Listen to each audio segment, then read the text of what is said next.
As câmaras municipais do Brasil têm origem nas tradicionais câmaras portuguesas, existentes desde a Idade Média.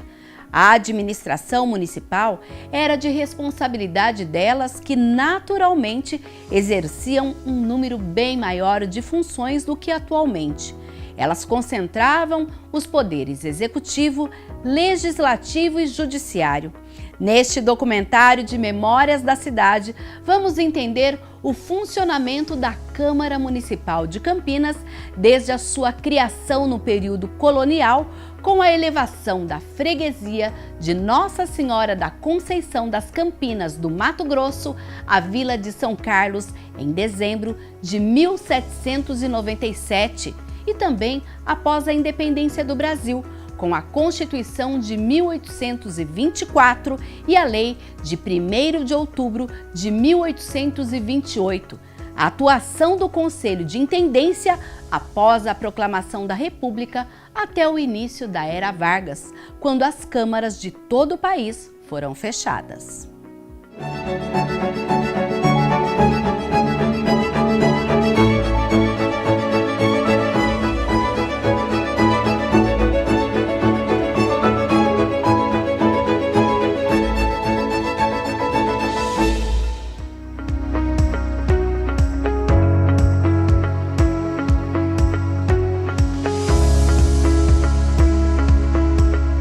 A Câmara nossa estava lá em Jundiaí, porque nesse momento que a gente assume o status de freguesia, do ponto de vista administrativo, a gente ainda pertence a Jundiaí, a vila de Jundiaí. Então a Câmara lá de Jundiaí é que regulava, né, o que acontecia aqui no território que hoje é Campinas. Então, a gente era entendido como uma freguesia que, do ponto de vista civil, pertencia a Jundiaí, né? Então a gente tinha uma autonomia de funções religiosas, né? Quando é elevada a freguesia, a gente vai ter a construção da primeira matriz, né? Então, as missas, batismos, casamentos, então tem uma autonomia nesse registro de nascimento. Tem uma questão interessante nesse sentido, porque no período colonial e mesmo no período imperial ainda, essa comunhão entre Igreja Católica Romana e a coroa portuguesa, ela é muito forte. Então, na verdade, a Igreja apoia o processo de colonização, né? Então, os registros de nascimento, de casamento, de morte, são feitos na igreja e eles têm valor também para o que seria um registro civil hoje. Você tem um momento ali em que o Barreto Leme é acusado de acoitar pessoas que fugiram do serviço militar, né, aqui na paróquia, na freguesia de Campinas. E o Morgado de Mateus ameaça arrasar a freguesia, se confirmar o que de fato havia, né, estava se ocultando fugitivos do serviço militar. Isso em novembro, né, a criação da freguesia em julho, em novembro ele está ameaçando arrasar a freguesia, né? Por que não acontece? O que acontece precisaria ser pesquisado, né?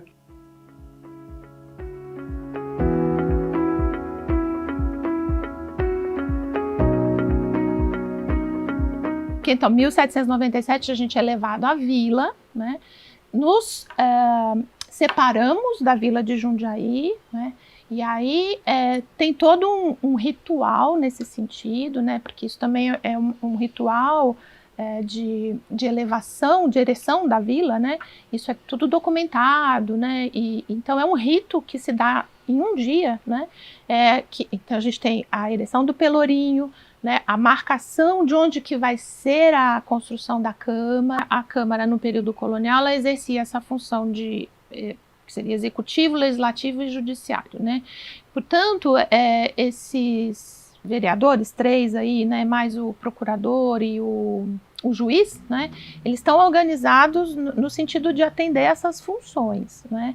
Então, coisas que são atribuições hoje do executivo, na verdade é a Câmara que está vendo. No período colonial, né, um momento em que a gente está recebendo essas ordenações que vêm no reino, né, do reino, da sede, do governo lá em Portugal, né, e vão regular o controle administrativo aqui no Brasil. É responsável pela pela instância legislativa, administrativa, então de regular o funcionamento da cidade, e também justiça de primeira instância, né? E havia uma autonomia muito grande dessas câmaras, né? Isso é reflexo também do que vem de Portugal, né? Na maneira como isso era entendido. Era entendido como um conselho do município, né? E ele tinha muita autonomia, se reportava diretamente ao governo da capitania ou, às vezes, quando necessário, ao governo do reino. O Pelourinho, ele é um símbolo que representa a autonomia do conselho, né? A autonomia desse núcleo urbano, né? Então, a autonomia da vila, o governo da vila está representado ali naquele marco, que é o Pelourinho. E aí, isso também é interessante, porque é a partir do Pelourinho que vai se medir, né, o que eram os terrenos do Rocio da vila, que é essa área de terras públicas, né, que a Câmara vai regular o uso dessas terras do Rocio, né. Tá hoje lá na Praça Bento Quirino, né, esse lugar ali, né. Então, a partir dali se marca, se delimita nesse rito, né, de fundação e de elevação da vila, em 1797. Onde vai ser construído os passos do Conselho, que é o local da Câmara, né, da Casa de Câmara e Cadeia, né, e isso vai ser de frente à primeira matriz, que já estava ali instalada, né. A Câmara é, na verdade, o órgão de governo do município no período colonial, né, que vem da tradição portuguesa. E no caso de Campinas, embora a gente não comemore, não haja uma data comemorativa, né, uma efeméride a respeito, é 1797, né, 14 de dezembro de 1797, que Campinas se emancipa de Jundiaí, que era a vila de Jundiaí. Então ela se constitui como município, né, e passa a ser governada por uma Câmara Municipal. E aí nós temos os primeiros documentos de governo de município, os primeiros arquivos de governo municipal, que hoje, né, estão no arquivo histórico da Câmara. Elas concentram todos os poderes, né? O período colonial era tudo muito misturado, não era como hoje, né, essa separação de poderes que é, digamos, da democracia liberal, do Estado de Direito, né? Então a Câmara funcionava, né, isso em todo o Brasil, né, e em todos os países colonizados por Portugal nesse período, ou posteriormente, nós temos as câmaras com essas funções, né? Mas, de fato, você tem, na administração da colônia, né, você tem o governador da capitania, né, e você tem o governador geral, mas que também tem poderes limitados. E as câmaras do período colonial, elas tinham uma característica muito interessante, elas podiam endereçar pedidos diretamente ao rei de Portugal. As câmaras brasileiras faziam isso o tempo todo, né? Solicitando, enfim, melhorias, solicitando recursos, autorizações para atividades. Por exemplo, a Câmara de São Paulo, que é do período anterior, muito anterior, por exemplo, as entradas para apresamento de indígenas, muitas vezes eram solicitadas, a coroa tinha que autorizar. Então a Câmara pedia diretamente ao rei.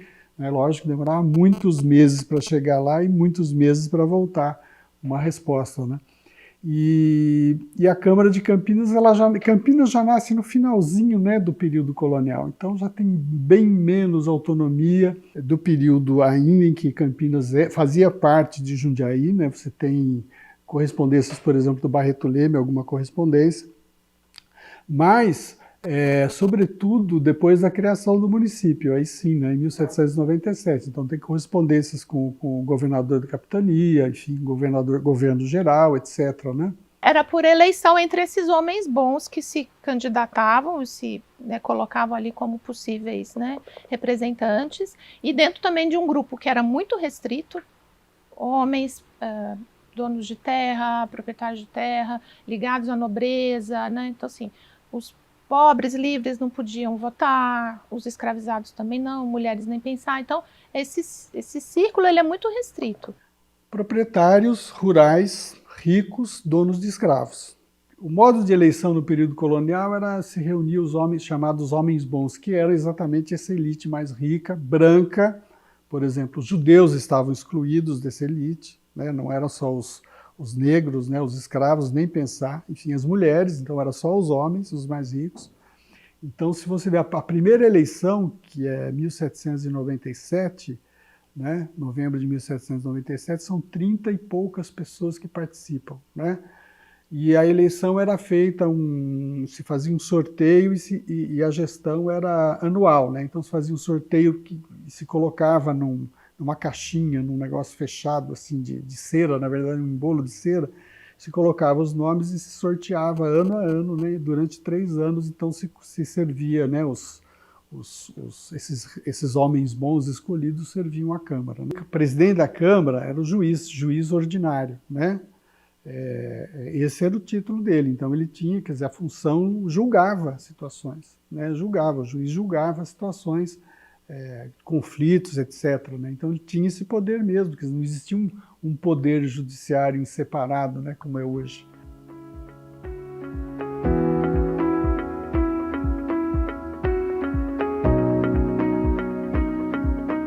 A capitania de São Paulo, ela foi extinta, né, como governo autônomo em 1748, né, e aí ela é reconstituída em 65, né, com o Morgado de Mateus. E o Morgado de Mateus, aí eu acho que até aí o finalzinho, nesse período, mais ou menos finalzinho do 18, né, os capitães governadores vêm com uma missão de militarizar o estado a província de a capitania de São Paulo. Por quê? Porque você tem um processo de invasão, né? Os espanhóis estão invadindo o país pelo sul, pelo sudoeste ali, né? Até a região de Mato Grosso, Goiás, mas principalmente do sul, né? Porque há uma disputa ali da coroa portuguesa com a coroa espanhola dos territórios, não tem, apesar do Tratado de Madrid que havia acontecido no século XVIII, não fica a coisa muito bem certa, a divergência sobre onde ficam as fronteiras e tal. Enfim, e os espanhóis estão invadindo, ocupando, né? Eles chegam praticamente ali a Porto Alegre, né? Então, o Morgado de Mateus e os dois sucessores, vêm muito com essa missão de militarizar. Então tem uma questão aí de militarização, de recrutamento militar, né, e de controle da parte militar, né, do recrutamento, muito aguda aí, né, para a coroa portuguesa. Então é comum, tanto no Morgado de Mateus como os sucessores, esse conflito com as câmaras em relação a essa questão do controle militar, ou do recrutamento de pessoas, porque o recrutamento não era, né, olha quem é voluntário, chegava-se, simplesmente tirava essas pessoas de casa e levava embora para o recrutamento para ir lutar lá no sul, contra os espanhóis, né? Então era uma coisa complicada, difícil, pesada, então as pessoas até fugiam muitas vezes, né? Foi eleita a Câmara, né? Não nomearam o indicado aí do capitão governador, ele dissolveu a eleição, tanto é que a gente, né, se você olhar o primeiro livro Atas da Câmara, o termo de abertura é dezembro, 14 ou 15 de dezembro de 1797, e a primeira ata é de abril de 1798, que se refaz outra eleição, aí se aceita o sargento-mor que ele quer, e aí sim a Câmara de fato começa a funcionar. O mesmo governador vai elevar 3 vilas nesse momento: Porto Feliz, Bragança e Campinas. No momento em que Campinas é elevada à vila, é feito nesse rito, né, que eu mencionei, 2 delimitações, né? A do Rocio, que é esse espaço urbano propriamente dito, mas também do termo do município. O que é o termo do município? São os limites, e aí são as confrontações com os outros municípios. Quem que serão as nossas divisas nesse momento, né? Jundiaí, de onde a gente está se separando, né? Vila de Itu, né? Então, assim, a gente também está falando nesse termo, que é essa delimitação, e aí sim isso engloba o espaço rural.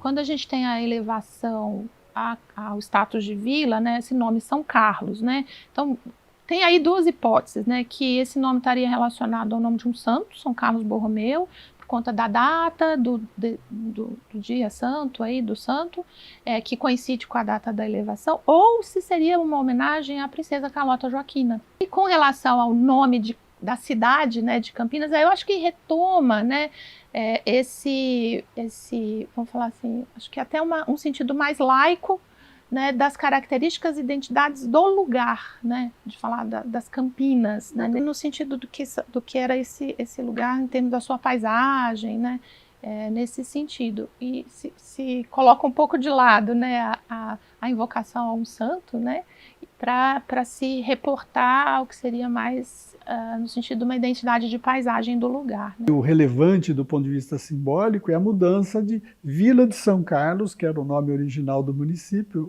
enfim, o nome com o qual ele foi criado e que não pegou, né? Quer dizer, ninguém se referia muito à Vila de São Carlos, a Campinas, quer dizer, retomou o velho nome que foi o nome com que foi batizado a freguesia, né? Nossa Senhora de Conceição de Mato Grosso de Campinas, né? Lá do século XVIII.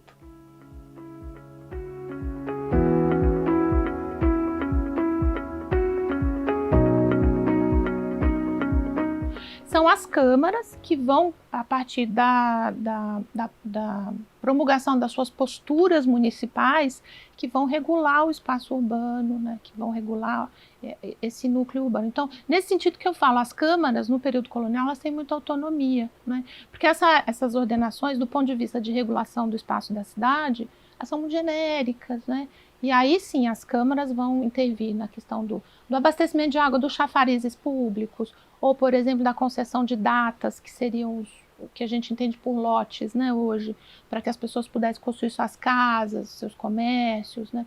Havia o funcionário da Câmara, que era o arruador. Esse funcionário era importante, porque era ele que dava o alinhamento das vias e de como que a frente das casas ou dos outros edifícios deveria se colocar em relação às ruas. Mas ele se reportava aos vereadores, né? Então ele tinha esse papel de fiscalização, um funcionário público, né?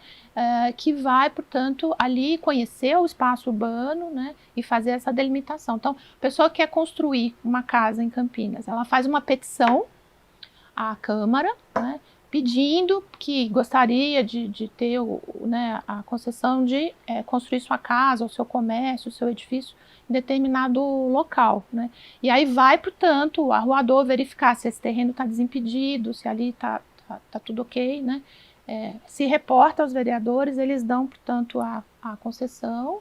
De fato, a principal atividade em Campinas, aí no final do 18, começo do 19, está no espaço rural. Está nas fazendas, está nos engenhos de cana-de-açúcar, depois nas fazendas de café, né? Então, esse universo rural, ele é importantíssimo, mas a Câmara, ela está preocupada aqui com, né, o espaço urbano, né? Com as estradas também, né, essa comunicação também com outras vilas, outros núcleos urbanos.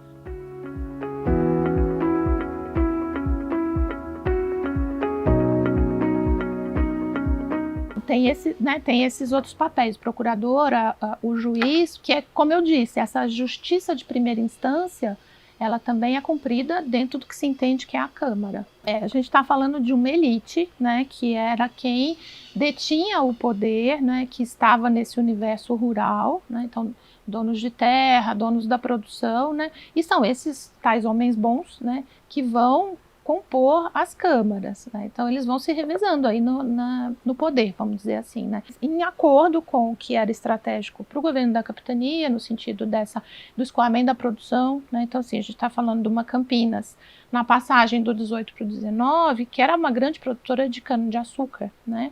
E essa produção era para mercados externos, né? A gente sabe disso, né? Contando com a mão de obra escravizada, mas voltada para mercados externos. Então, sim, esse cuidado com a manutenção das estradas, né, também é feito a partir de acordos com a Câmara.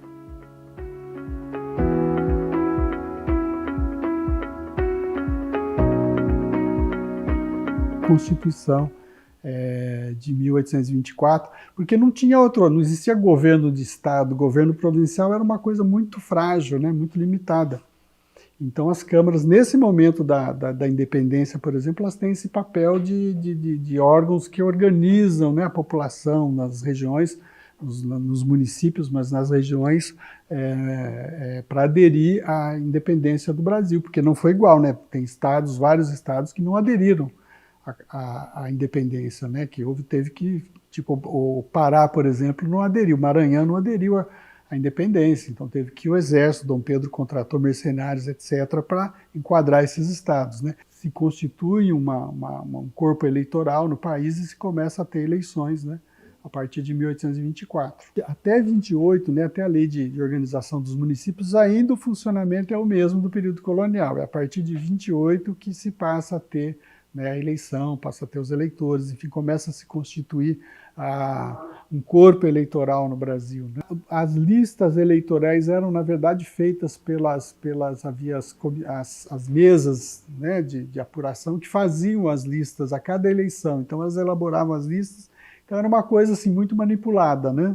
Evidentemente, quem tinha poder ali, que estava comandando as mesas eleitorais, é que decidia quem era o eleitor, né? Então era uma coisa muito comum, né? A fraude era uma coisa disseminada.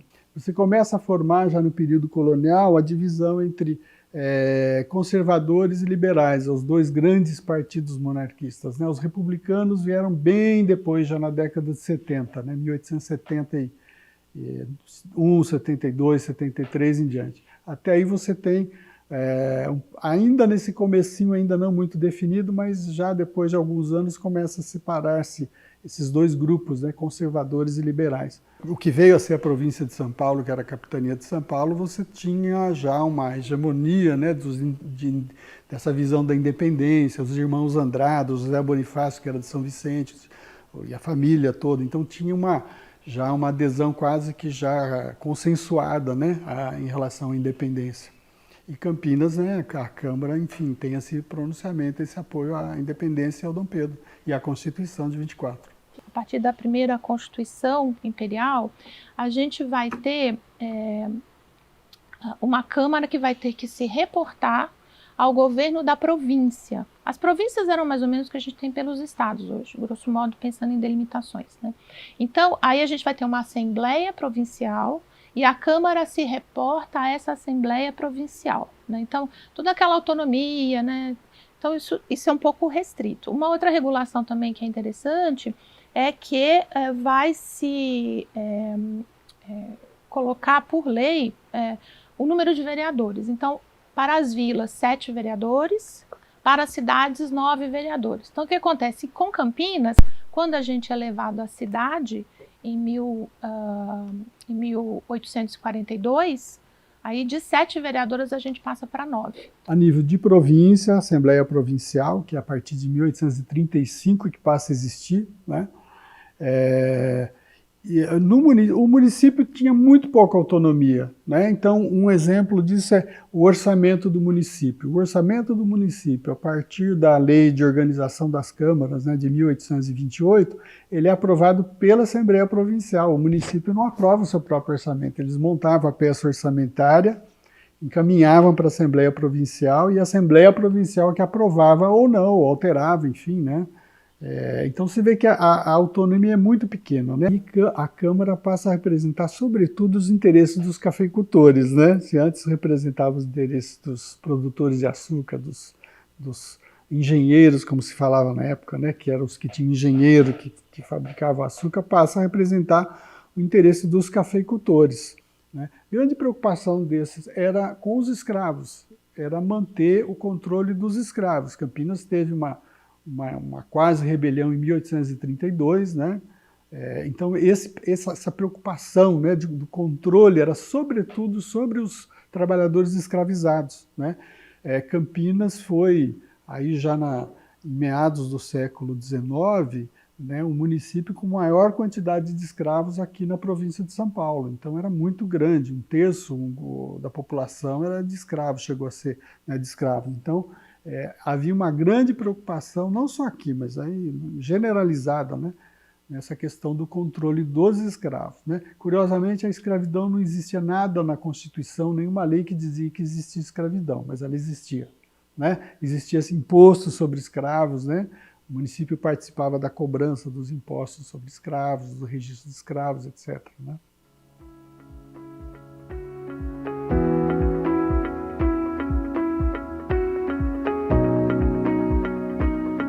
A gente já tinha, no período colonial, as posturas municipais, que era essa maneira dos vereadores, né, regularem o espaço urbano, né, a maneira como as pessoas se comportavam no espaço urbano e tudo mais. Com o período imperial, se organizam os códigos de posturas, né? E isso tem que passar pela aprovação da Assembleia Provincial.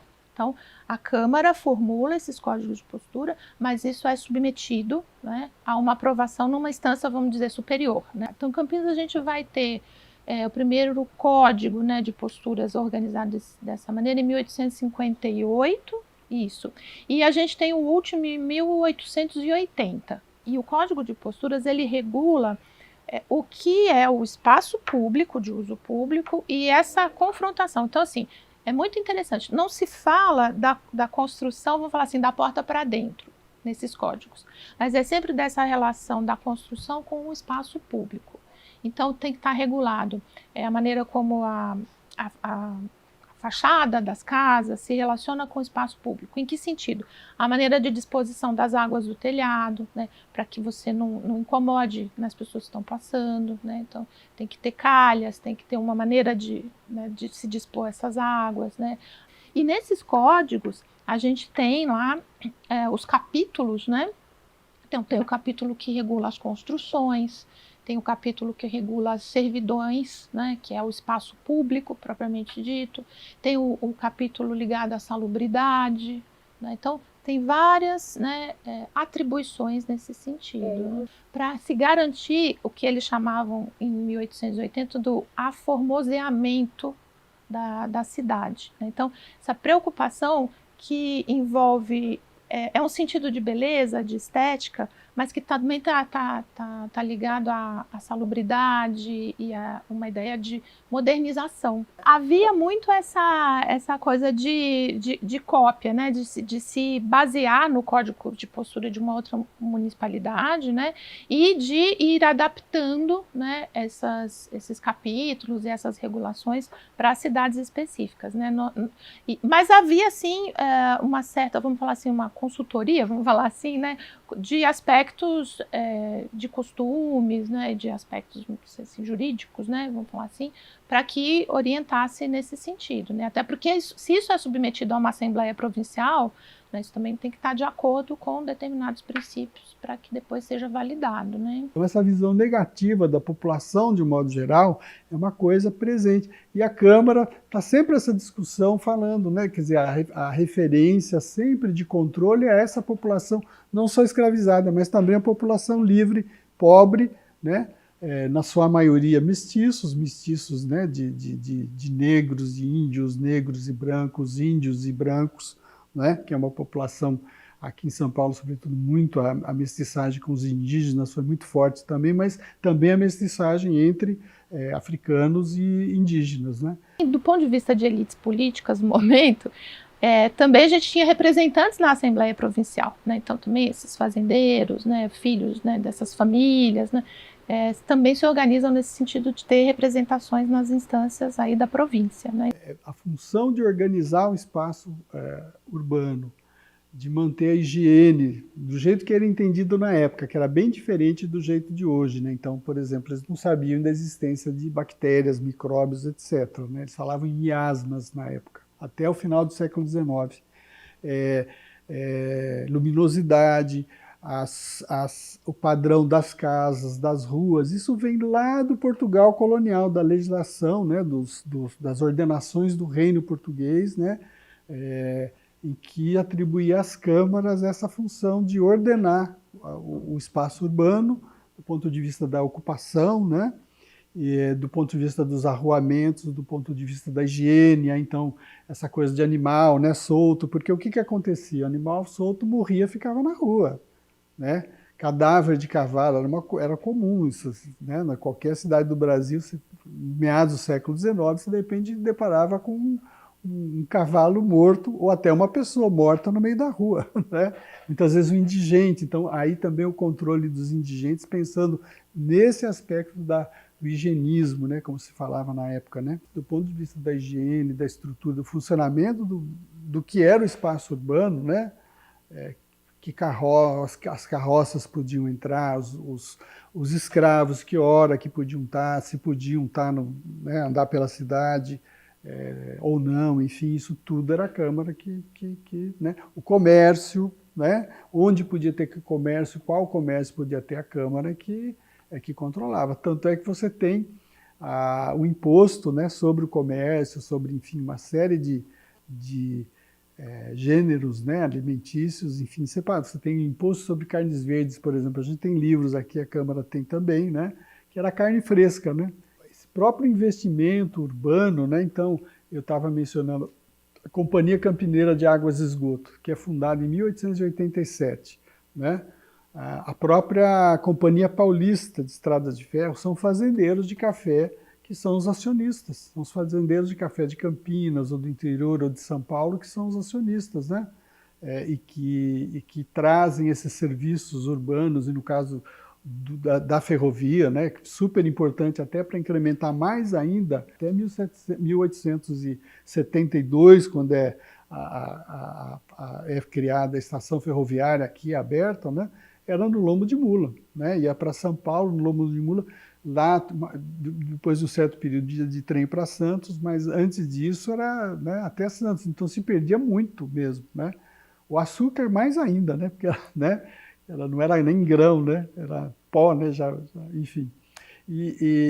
Então, assim, isso traz também um incremento, né, de riqueza também para a cidade. Mas é o café, é a produção do café. E a base é o trabalho escravizado. Né? Isso, assim, fundamentalmente até, né, o finalzinho da década de 80, nós temos, assim, basicamente escravos trabalhando. Aí, que no finalzinho da década de 80, que começa a ter imigração, né, imigrantes que passam paulatinamente a substituir um pouco dos escravos na época, né? E depois, aí, com a abolição, totalmente. Assim, para o final do século XIX, né, a gente já vai ver uma presença de não só proprietários de terras, mas às vezes de grandes comerciantes, né, aí outras, porque a cidade está se modernizando, então a gente já tem presença de outras classes, né, e que estão também disputando e demandando poder político, né.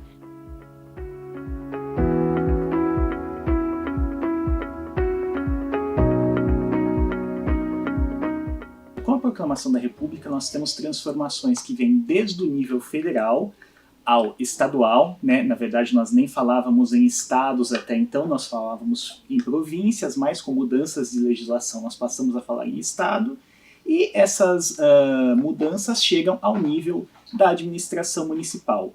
Então, até pouco tempo depois da proclamação da República, nós mantivemos o funcionamento das câmaras, elas foram substituídas por um curto período de tempo por conselhos de intendência, que mantinham mais ou menos as mesmas funções das câmaras municipais, mudavam algumas questões muito específicas de elegibilidade, questões poucas de funcionamento, mas a função propriamente dita permanecia praticamente a mesma. Até então, a gente não tinha clareza assim, do que era uma lei municipal, do que era um decreto municipal, do que era uma resolução. A gente passa a ter essas formas de legislação no município a partir dessas transformações pós-proclamação da República.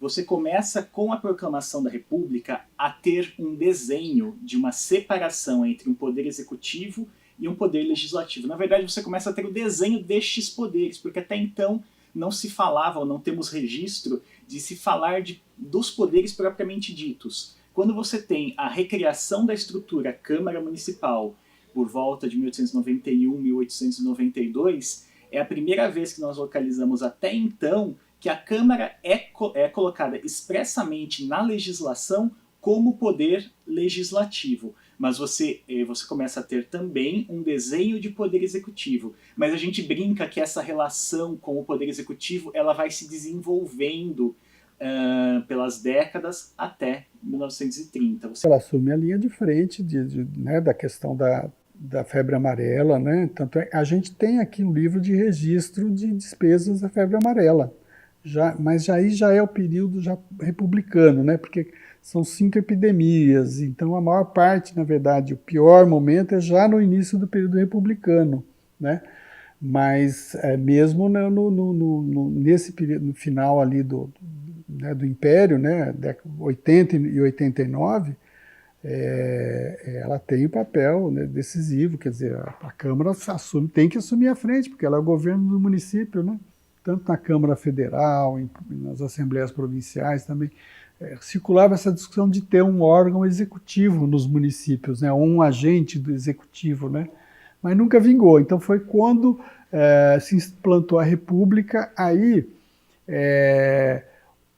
a Constituição de 1891 estabelecia que cada estado ia organizar o seu município, os municípios, né, que compunham seus estados, né, de forma autônoma. Então são as intendências ou não? Não, ainda não. Veja, são as constituições estaduais que vão dizer como é que vai organizar os municípios. E aqui no estado de São Paulo, né, a Constituição estabeleceu essa possibilidade da criação do Poder Executivo Municipal. Aqui em Campinas, né, opta-se, né, enfim, se cria a Câmara, quando esse período de transição aí entre o final da monarquia e o começo da aplicação da Constituição Nova Republicana, você tem são os conselhos de intendentes, né, que são nomeados pelo governo do Estado, governo provisório, né, um período de aproximadamente aí 2 anos.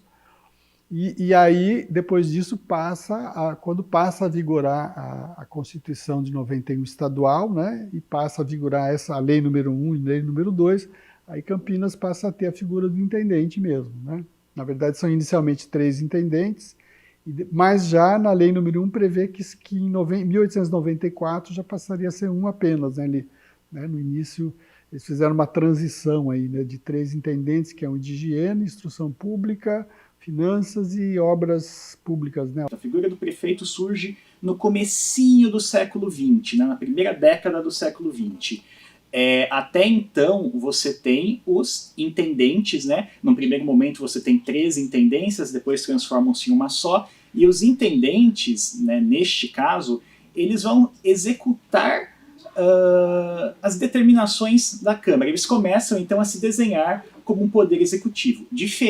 Uma relação diferente da que temos hoje, uma relação muito mais próxima da Câmara em termos de prestação de contas, em termos de praticamente de recebimento de determinações da Câmara. Então, o Conselho de Intendentes deixa de existir em 1892, a estrutura Câmara é recriada e, dentre os membros da Câmara, são escolhidos os intendentes. Em 1907, numa outra lei, estabelece que os prefeitos de Campinas, Santos e São Paulo seriam uma eleição direta. Os demais seriam nomeados pelas câmaras, seria um dos vereadores nomeados pelas câmaras eleitas, né? E aí é Orozimbo Maia, que é o primeiro prefeito eleito. E não funciona, né? Não funciona, não só aqui, como em São Paulo, como em Santos, né? Há um conflito de competências aí, de atribuições, né? Porque esses prefeitos começam a se entender como agentes autônomos, né, da administração, e as câmaras municipais, né, já vem de uma tradição de 400 anos de governo camerário, né, governo coletivo, vão entender de outro jeito, né, que eles são subordinados às câmaras. E aí a Assembleia Provincial, a Assembleia do Estado acaba revogando, né, essa lei de eleição direta. E aí, em 1911, os prefeitos de Campinas, São Paulo e Santos são nomeados entre os vereadores eleitos. No caso que é o Heitor Penteado, né? Você tem tanto transformações estruturais administrativas acontecendo, quanto uma situação calamitosa no município. Então a Câmara está tendo que lidar tanto com essas novas situações burocráticas, quanto com essa situação muito prática de lidar com epidemias que se arrastam por uma década praticamente. Você vê decisões muito práticas sendo discutidas e tomadas, e contas sobre essas decisões sendo prestadas pelo presidente da Câmara. A gente sempre destaca a figura do José Paulino, que apresenta um relatório e tudo mais sobre o que foi feito em relação a uma das epidemias de febre amarela. E sim, você tem a Câmara atuando de maneira muito incisiva, Câmara, Conselho de Intendência no comecinho da década de 1890, atuando de maneira muito incisiva para tratar dessa situação. O prefeito tem uma estrutura pequena, administrativa, à parte da Câmara, né, que funciona à parte. Isso não existia antes, né? Então você passa a ter a repartição de obras públicas, né, a repartição do tesouro, repartição de taxas de águas e esgotos, né? Contadoria do município. Então tem né, são pouquíssimas pessoas, né, enfim, 10, 20 funcionários, mas passam a responder ao prefeito, né? Primeiro ao intendente, depois ao prefeito. Então, você tem uma autonomia, né? E a gente vê pela documentação, né, que são eles que produzem, mas ainda é muito misturado, né? O prefeito é um funcionário, é um agente da Câmara que intermedia, né, a execução das atividades cotidianas em relação aos vereadores. Os vereadores não executam, diferente do período monárquico, né?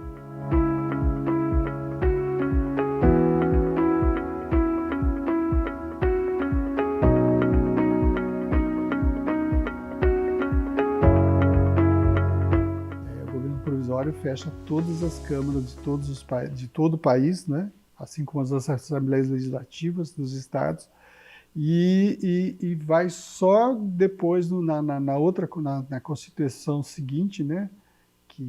Dos anos 30, que volta a funcionar a Câmara, mas também é um período de 1 ano e pouco. E aí a gente tem o golpe do Estado Novo em 37, né? Então de novo fecha-se e as câmaras do país e aí de Campinas também volta a funcionar só em 48, né? Essa é uma ata que não está assinada e, do que eu me lembro, eu a consultei recentemente, é uma sessão completamente normal. É uma ata que não traz indícios do que estava acontecendo. Me sugere que foi, não sei se nós podemos dizer que foi uma surpresa, mas a ata não nos revela que eles estivessem discutindo esses acontecimentos que estavam por vir no âmbito nacional. É uma ata que, inclusive, convoca a próxima sessão e que fica sem assinatura, e essa próxima sessão não aconteceu. É uma ata longa, mas se não me falha a memória, porque são muitos assuntos nas atas, está discutindo questões cotidianas ali da cidade, discutindo as funções da Câmara. E fica a impressão de que se havia, sim, a expectativa de haver uma nova sessão da Câmara, que, pelas atas, não ocorreu.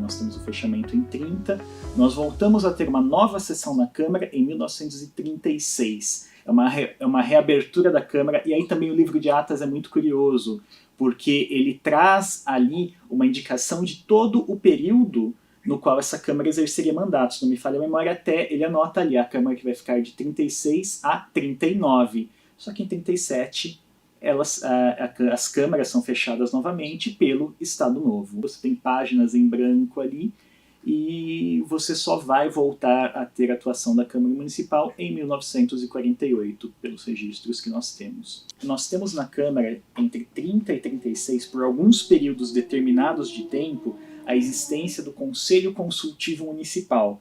Só que o Conselho Consultivo Municipal não é Câmara. O Conselho Consultivo Municipal, ele é um órgão que é criado com pessoas nomeadas para prestar assessoria ao Executivo. Então ele não é legislativo, é um órgão de assessoramento. O prefeito, até em alguns casos, se não me falha a memória, só podia tomar determinadas decisões com o aval desse conselho, posso estar enganado também, porque foge do legislativo, mas ali fica claro, não era um poder legislativo. Não, até já gerou questionamentos de, nossa, nós temos uma documentação de Conselho Consultivo Municipal aqui, por que se não é legislativo? Porque, embora não seja legislativo, as atas deles são registradas nos mesmos livros de atas da Câmara. Então, você tem lá 30, a última ata de uma sessão da Câmara, depois não me lembro mais agora, mas alguns anos depois, na década de 30, o Conselho Consultivo Municipal fazendo as atas deles ali, em seguida, no mesmo livro.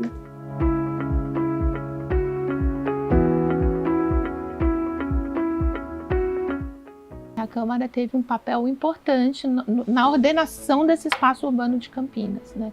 Visando um desenvolvimento econômico, visando uma modernização desse espaço urbano, ela teve sim um papel importantíssimo nesse sentido. A chegada, né, do café, de ferrovia, né, esse entendimento de que era importante uma ordenação do espaço urbano que atendesse, que refletisse esse processo de modernização. Então, a Câmara tem um papel fundamental para a elaboração do traçado dessa cidade, né? Você pega os livros de data, eu não sei se esse é um trabalho possível, mas a gente fica pensando até em tentar mapear, nossa, essa pessoa tinha um terreno aqui e ela era vizinha de sei lá quem, que era vizinho do outro, e você consegue, até certo ponto, ir traçando como estava organizada essa cidade. Tem limites, né? Você não consegue reconstituir esse momento, mas você consegue estimar alguma coisa, criar algumas hipóteses de como essa cidade estava sendo ocupada e por quem, em que condições, e às vezes você tem esse tipo de documento que são as datas de terra, você cruza as informações deles com atas,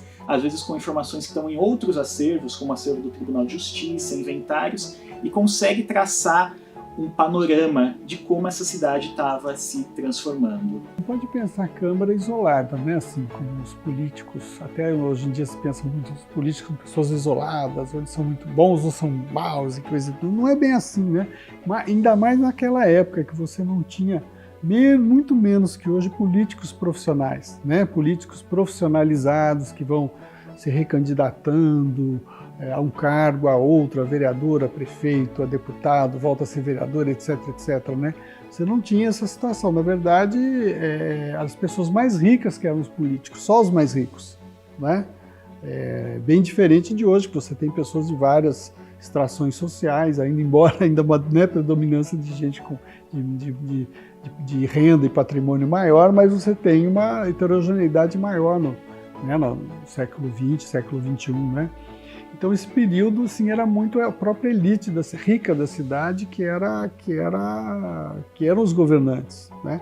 Então está muito vinculado a essa visão empresarial, na verdade. Aí você tem realmente uma elite rica, campineira, uma elite empreendedora, né, que estava sempre preocupada em inovações, né? À medida que ela, né, através do seu funcionário, que é o arruador, né, que tem esse poder, né, de conceder as datas de terra, né, para que se instalassem novos moradores, né, e esse arruador que dá os alinhamentos, né, que faz essa regulação do espaço urbano, eu entendo que sim, que ela teve um papel importantíssimo nesse sentido.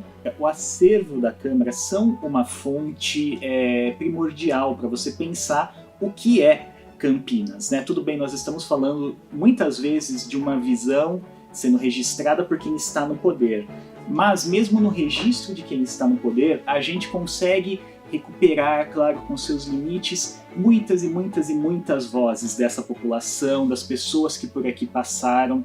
E a Câmara, tendo sido por muitos e muitos e muitos anos o principal órgão na administração do município, né, sem prefeitura, sem outros órgãos, você tem uma visão única do que estava acontecendo na cidade. E é uma documentação riquíssima ainda por explorar. Você tem diversas pesquisas que são feitas, diversos trabalhos que são feitos, mas ainda tem muitas e muitas e muitas facetas da história de Campinas, muitas perguntas sobre a história de Campinas que precisam e podem ser feitas através do acervo dessa instituição tão importante para a cidade.